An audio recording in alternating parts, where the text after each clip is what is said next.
আসসালামু আলাইকুম ওয়া রাহমাতুল্লাহি ওয়া বারাকাতুহু। কেমন আছেন সবাই? আশা করছি ভালো আছেন, ভালো থাকেন সেই প্রত্যাশা করছি। নতুন একটি ভিডিও নিয়ে আপনাদের সাথে আবারও আমি হাজির হলাম। যাচ্ছিলাম চিটাগং রোড থেকে নারায়ণগঞ্জের দিকে। তো আমরা গাড়িটা একটু পার্কিং করি। পার্কিং করার পর দেখতে পেলাম কিছু পথ শিশু এখানে বসে আছে। দেখে মনে হচ্ছে তারা আড্ডা দিচ্ছে, কিন্তু কিছু সময় পরে দেখা যাচ্ছে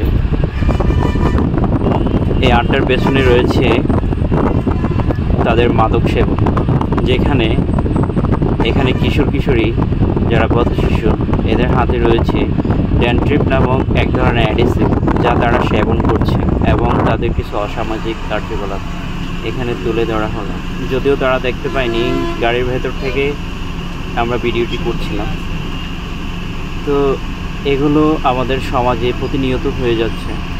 অসংখ্য এই ধরনের কিশোর কিশোরী পথ শিশুরা যারা হচ্ছে অবাধে এইভাবে মাদক সেবন করে যাচ্ছে, যা আমাদের তো ভালো থাকেন এবং সুস্থ থাকেন সেই প্রত্যাশা করে আজকের মতো বিদায় নিচ্ছি। আবারও দেখা হবে কোনো এক দিন, কোনো এক সময় নতুন একটি ভিডিওতে। ততক্ষণ পর্যন্ত সবাই ভালো থাকেন। আসসালামু আলাইকুম।